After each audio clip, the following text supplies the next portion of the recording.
Everyone, welcome to another Animation Friday, and today I'm going to be briefly discussing my favorite uh, animated animals. Apologize, this video had to be delayed, unfortunately. As I mentioned in my Thursday video, I have a short availability over the weekends, but I do always catch up, and so I'll be catching up today. So without further ado, as far as this Animation Friday goes when it comes to animals, I think it's very important to get right out of the gate that animals have had a huge, I think, impact as far as animation is concerned. When you even look back at the most prominent characters like Mickey Mouse, Bugs Bunny, Daffy Duck, they were largely in part anthropomorphic or just either purely animals, mostly anthropomorphic. Felix the Cat being one of probably the earliest. So I thought it would be interesting to kind of address the ones that stand out to me. Some of the characters that I'm going to be mentioning on this list might be somewhat repetitious as far as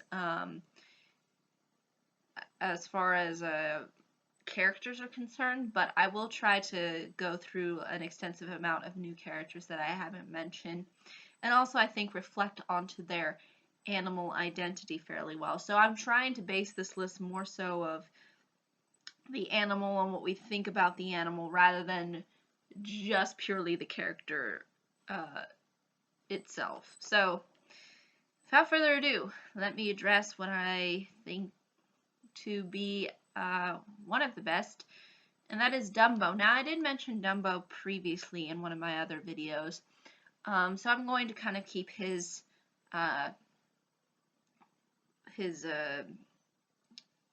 section kind of brief. So, without further ado, basically Dumbo is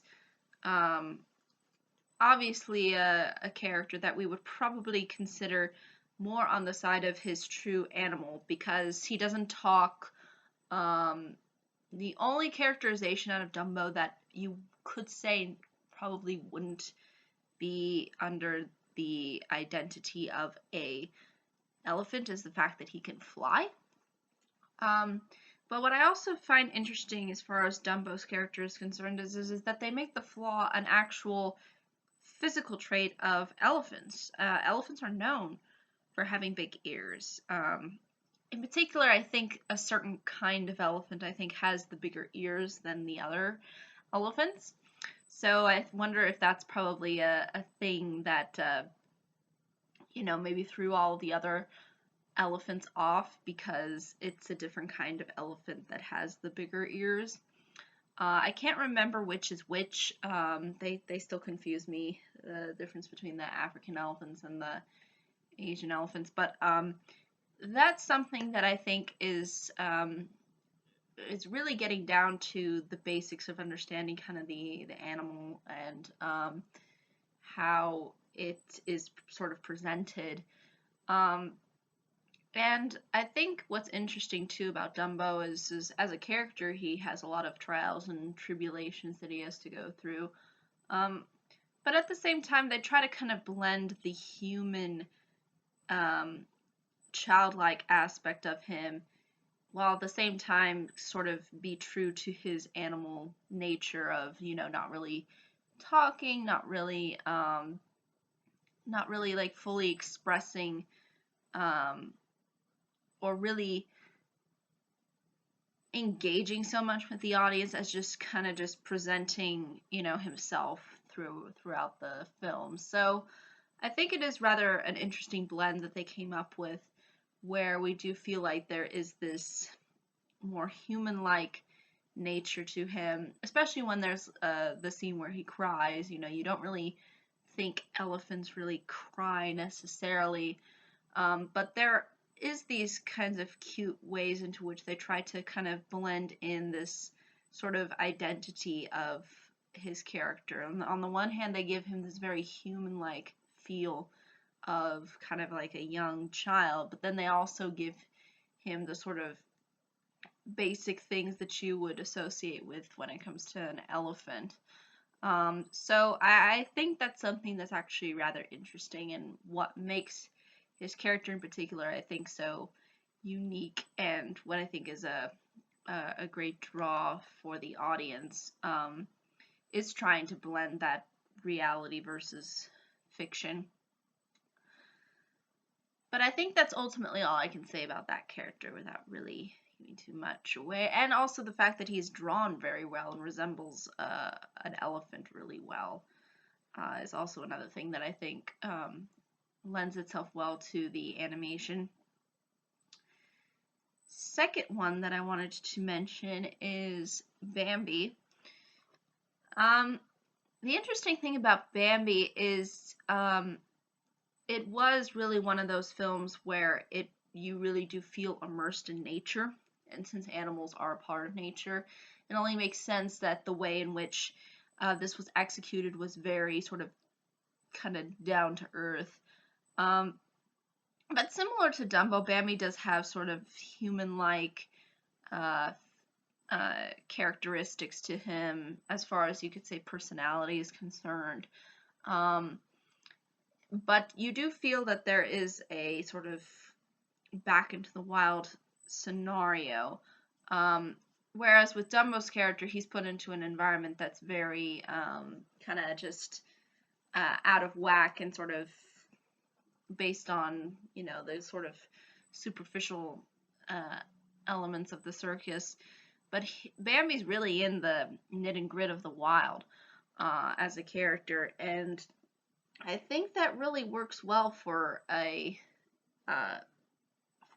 animated film when you are trying to address the animal on that level. And I think for Bambi it works out really well because even though he's not really, like Dumbo, he's kind of given, he's kind of a blank slate. He still is the character that ultimately ends up absorbing everything that's within his surroundings, and that's the same with Dumbo too. You could say, he absorbs the happiness, the sadness, and all that, and we, as an audience member, follow that character through that journey. And I think the way they drew Bambi, and then just the way he just flows on the screen, I think really shows how dedicated the animators were to making it really feel like that this character is from the wild and is from that environment. Which is really something you don't see, at least a lot nowadays when it comes to animation, like really trying to give that character a real feel of what it actually is like to witness a character that is an animal in that environment. You usually see animals, in particular within animated films now, they're all in these wacky, scenarios, and they're out there in the human world. They're hardly within a really into the wild environment, and one that really takes it so seriously. And Bambi in particular is, I think, a film that really did dedicate to that idea of putting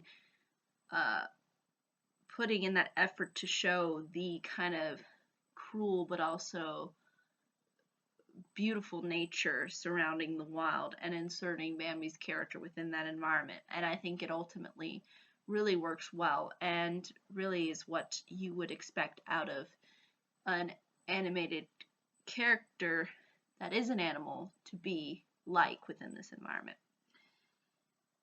So, with that being said, moving on to Puss in Boots, which is something that's kind of completely out there. Not only do I really like the way in which they got Antonio Banderas to do Puss in Boots' voice, which is, I think, perfect. But it really absorbs into the fantasy element and the tale of an animal being within this environment. Because, I mean, we've seen it before in various other, Disney projects like the mice and stuff like that, but they're very, they're although they have a presence, and yes, I will acknowledge that they do really contribute well to the plot, I feel like it's not as to the essence to the story in the same way that Puss in Boots is in. And what I find interesting here is even though uh, he's not within his scope of the original Puss in Boots tale, he fits into this made up fairy tale environment really well. Um, Especially when he's trying to play really cute, and then you see his sort of wild and aggressive side come out. I think that's really something that works well to the uh, to to that character's advantage, because not only do you show the animals, the cutesy animal side, but you're also showing the very fierce and very aggressive side that exists. And I think that's just something that's really a part of a lot of animals' nature. It's like one minute they're all happy, and then the next minute are cute, and then the next uh, minute they're all uh, pouncing on you and scratching you and biting you. So I think really Puss in Boots seem to really nail this concept really well, and then also give these anamorphic like features to him, like having him stand on 2 feet and giving him a sword and whatnot. And I'm really only counting his contribution within the second film, only because the other films I felt were a little bit unnecessary. I haven't seen the Puss in Boots film. I heard it was alright, but I feel like his contribution, as far as within the second film, I think was the best in my opinion, and I felt like it flowed the best, and it ultimately, I think, worked for the film that it was ultimately uh, for basically just, I think it worked for the film's advantage, um, more so than the other times that Puss in Boots has been involved. Um, and I think, and I like the blend of having him, actually talk and actually interact, but then at the same time have these very kind of just, very animalistic, like, sort of, I guess you could say, urges, like, the one point where he throws down the hairball, you still feel like there's that animal within him, and that hasn't left, but he also has this human-like nature to him. So I liked how they made that sort of part of his character. They didn't just show him talking and, wearing boots. They actually kind of really throughout the film showed you his personality and how the animal-like and human-like features really play off each other sometimes. So I think that really works. And I think within this film, it was, at least within the second Shrek film, it was executed really well. So I enjoyed Puss in Boots for that matter. Next one I wanted to mention is Mufasa. Some people might be saying, well, why not Simba? Well, I feel like Simba sometimes can come off as a little bit, I just think that there's points of, I mean, yes, he's the character that ultimately learns through his father's wisdom, but I think it's really Mufasa who represents the lion really well. Because lions in particular are very, especially the males, are very domineering and kind of have a very, aggressive but very leadership oriented like approach to kind of what exists within the animal kingdom. And I think Mufasa sort of represents that fairly accurately from what I could tell. I mean, yes, obviously they can talk and they have personality, but I think it's the way in which Mufasa executes his wisdom, as well as his sort of understanding of how the whole tribe works and how, just life works, and how he showcases the whole land that is sort of under his dominion. It just resembles the animal so well, because the lion is really on top of the food chain when it comes to uh you know uh African animals. um and I think that's really what shows Mufasa as being a very strong character, even though, shocker, he dies. He still has that kind of uh, leadership ability and these capabilities that I think you could see that Scar was lacking. And Scar is sort of like this sort of, he's not the alpha lion, and I think it's part of that sort of jealousy of rivalry that really ultimately is a lot of the times what really ends up playing a role within the animal kingdom. And I think really taking his character aside, I think when you look at how he is showcased and represented, I think he really does resemble uh, that character and that representation um, of the lion within the animal kingdom well. So that's really what I think gravitates me towards feeling that Mufasa is a better representation of a lion than Simba. So yeah, I think that's really, though, ultimately all I can say about his character. It's just a well-rounded and well-executed leader, and that's what you expect out of a lion. Felix the Cat.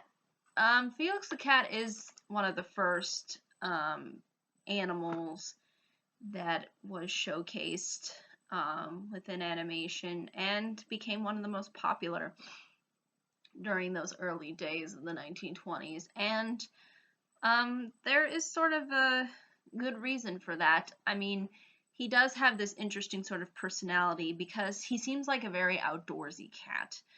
Only because he's going on these constant adventures. He's not really an indoor cat. It doesn't seem like he really has an owner. He just kind of takes on his own roles and just kind of stands up for himself in case there's something that goes in his way or ends up becoming a setback. He's the kind of cat that you would see out and about, roaming constantly everywhere. Very sort of self-reliant. And in doing so, you get a lot of little comedic things that end up occurring with his character. And I think it ultimately works in resembling that kind of outdoorsy cat. So not only does he have the personality that is somewhat human, but it's also somewhat related to the animal. So I think that's something that's interesting about Felix the Cat. And if you watch those sort of shorts that he's in, you'll kind of see what I mean when he's kind of combative and, sort of stands up for himself and, kind of goes on adventures, and he's not indoors or anything. So perfect, I think, representation. And the opposite of the cat, as we move on to our next, at least my next pick, is Scooby Doo. Now, I remember watching Scooby Doo a lot when I was really young, and I think the show was the more enjoyable with Scooby Doo in it. And I think he represents the kind of lovable dog that you would kind of envision. He's the big huggable, lovable dog, so to speak, and kind of aloof at the same time. And even though he does have a tendency to talk, he still has the urge for food, you know, and the and the and the kinds of things that you would kind of see as far as a personality comes with a lovable dog. They're always like, oh yeah, ha ha, yeah. They're just very, I guess you could say, sort of optimistic and just, fun loving. They're always up for something, unless it scares them, which in this case happens to Scooby Doo a lot. But he's he's the big, huggable, lovable dog. And I think that's very primary in a lot of breeds where you have a bigger dog, but um, he's a very sweet dog still, and very, very likable, and just kind of, you know, he's one of the dogs that's not too bright, but then at the same time he's not he also has a sort of a good heart. So it's I think a very common kind of, thing that we see within dogs. But in particular within Scooby-Doo, it just kind of resembles itself well, and ultimately um, carries the show, I think, a lot. Because even though you could argue, I would even argue Scooby-Doo is probably actually more interesting than, and has more of maybe a personality than the humans do, actually, because the humans just kind of resemble, these kinds of stereotypical traits of various people. But Scooby, you could honestly feel the sort of genuineness associated with his character, because he was a dog and he had these dog-like characteristics associated with him, but he also tries to resemble some uh, human concepts and ideas. So he's, I think, very interesting in that respect. But moving on now to Baloo. Baloo is one of those, he's the huggable big bear. But what's interesting about Baloo too is he does ultimately kind of stand up for those around him, and he is the kind of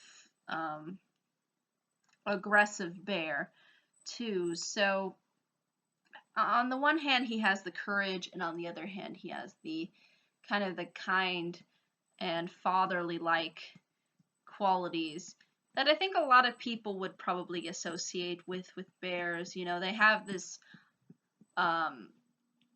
huggableness to them, like they just look so cute and fluffy and big.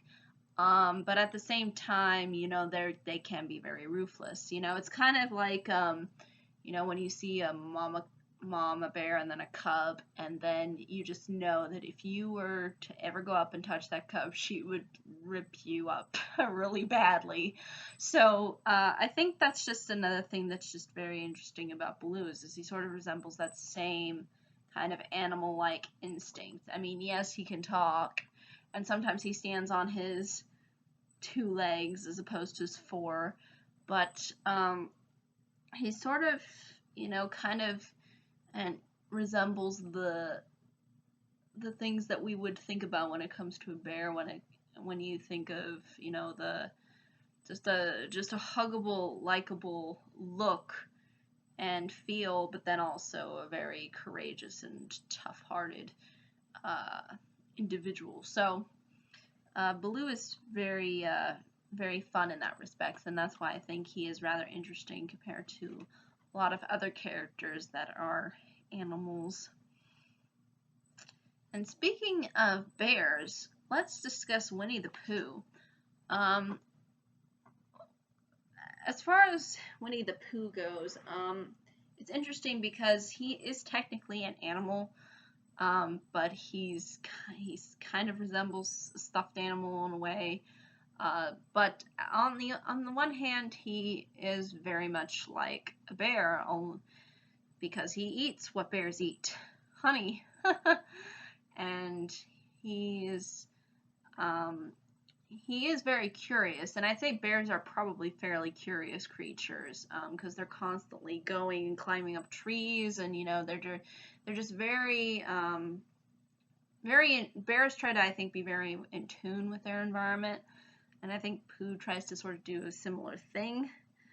But unlike Baloo's character, Winnie the Pooh is largely the lovable, huggable bear. The cute, largely the cute side of a bear. He has this fat plumpness to him, but he also has this interesting curiosity, which I think is also something that's kind of lacking with Baloo's character in particular. So even though Winnie the Pooh doesn't have courage really associated with him, he has sort of the heart and the curiosity. So, and I think that's something that you would see in particular bears, because I think bears are a lot like that.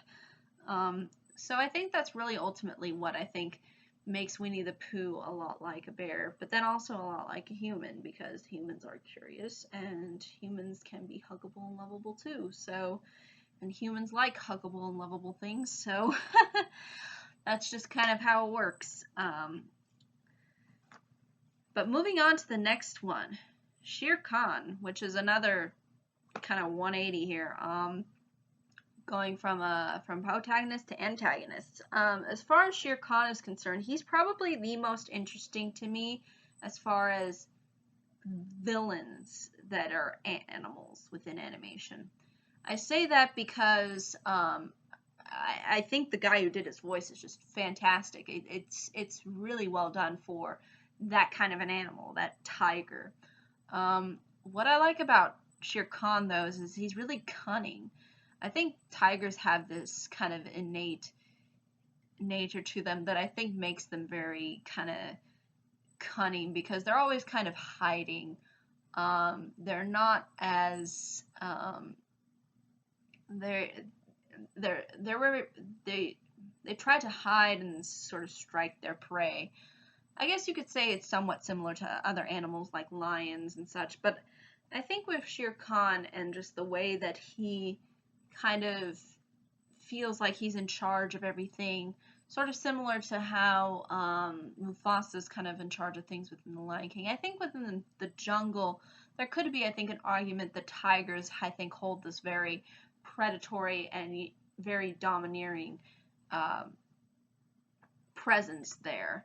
So I think it only makes sense that Shere Khan would represent those kinds of qualities of power and of intimidation and of trickery and being sneaky.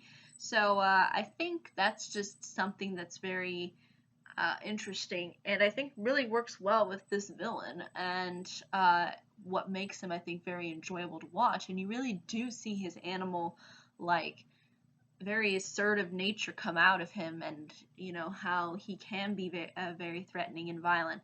So I think he really showcases that ultimately really well.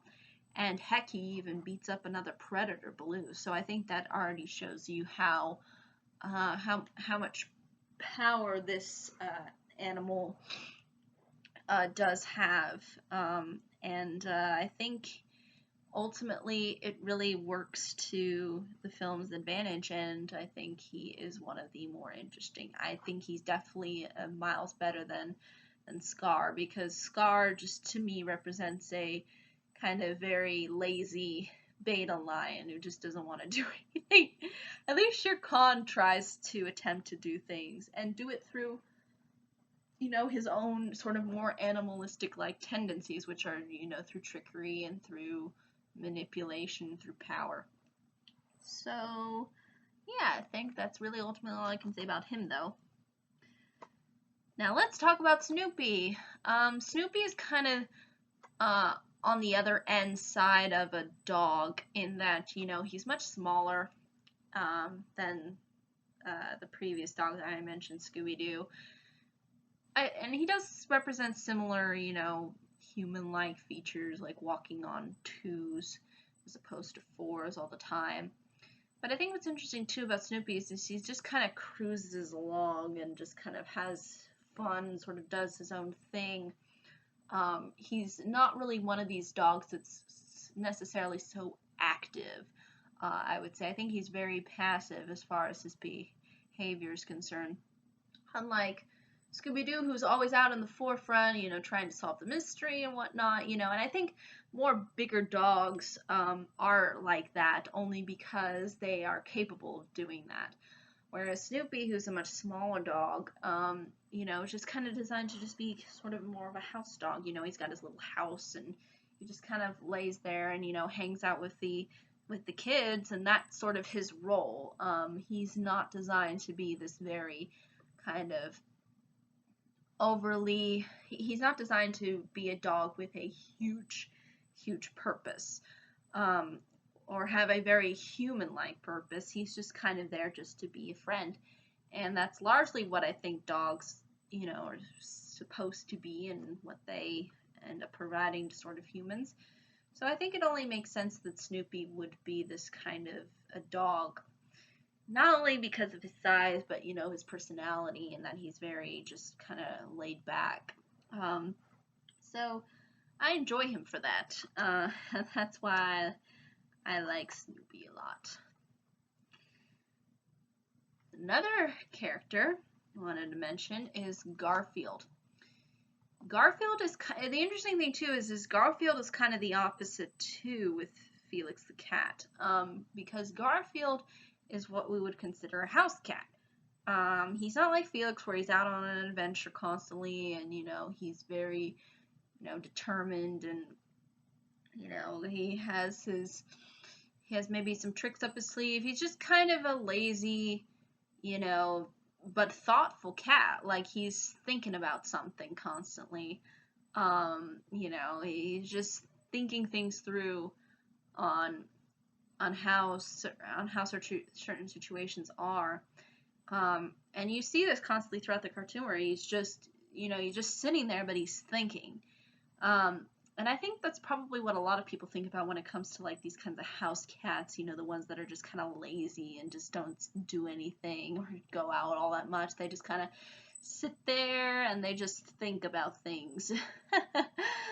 And that's kind of what Garfield's character is supposed to resemble as far as a cat is concerned. He just has this very lazy-like quality to him. But at the same time, he also really does think things through. And I think that's largely due to the human-like features that they give him. A lot of it is, I think, through his mind so much and not so much his physical skills or anything. He's just kind of a lazy cat but has a brain. And I think that's actually rather interesting, and I think what makes his character in particular, I think, stand out, and why a lot of people, I think, really like Garfield is they like this idea of this person this character, this cat, being very lazy, but then also having this kind of great mind and thinking through things. So I think that's something that's rather interesting and worthy to note. Second to last one that I wanted to mention is Stitch, and I'm going to count him as an animal only because he just looks like an animal. He sort of addresses things in an animal-like through an animal-like perspective. I mean, they literally mistake him really pretty much for an animal. So I think it only makes sense that he is the kind of animal that is alien. It's just not an animal that exists on our planet. It's just a made-up animal. That's what I classify Stitch as. And so what's interesting about his character in particular is how much of a ruckus he is, and how much trouble he causes, but then how much he really kind of brings everybody together within the film. A lot of the time, that's kind of like what pets sometimes do. They bring people together, and everybody has a good time with the pet. And so I think really Stitch sort of fits into that mold, and I think a lot of other animated characters that are animals don't really fit into that mold. And I think it's interesting to see his character sort of do that. So I think that's why I would say his character in particular is rather interesting compared to a lot of other animated animals that I've seen over the years. And the second to last one that I wanted to mention is actually a compilation of animals, and they're pretty much all the animals within Lady and the Tramp. What I really enjoy about that film and how it showcases animals is I like how the animals kind of all have their different little personalities and quirks, and I like the fact that they, kind of they're drawn really well, and I like too how there is this this misinterpretation on sort of Lady's part on thinking that um, the nicknames that that the couple that are her owners give themselves is their actual names, which it isn't, but Lady thinks that. So just again, it shows you things through the animal's perspective really well. And I like too how Tramp is kind of like just this out there dog who's, kind of out on the prowl by himself. I like how the other two side dogs are very helpful and at the same time, I think really contribute well to the plot. So I think really when you look at all the animals within Lady and the Tramp, I think they all serve a purpose and work well off each other. Even in the animals who don't say anything, like when they're all in the pound and you see their faces, like it's really well drawn and it feels like you're actually looking at actual animals. Even though it's a cartoon, you feel like that they drew it out so that it actually looks like an animal. So I think that's really what works well to Lady and the Tramp's advantage and why I enjoy in particular all of the animals that exist within that film. And it's largely animal centered. And I think it was actually the one that did a better job of showcasing it compared to something like The Aristocrats, for example. But again, those are all the animals that I wanted to list for this video. If there are any questions, comments, concerns, I'd be more than happy to answer them. Yes, there are certain things that I didn't include on this list that are rather famous, like Mickey Mouse and such, but I think those resembled more of the animal, or less of the animal and more of the human personality, and not so much the animal. So that's why I wanted to stick to characters that I felt were really trying to capture the animal, while also maybe putting a human-like spin to them. So that's really how I kind of judge this list. So if you're wondering why maybe certain ones aren't included, that's probably a reason. But thank you so much for watching. I hope you all have a pleasant day, week, month, and year, and I hope to see you all in the next video. Take care, everybody. Bye-bye.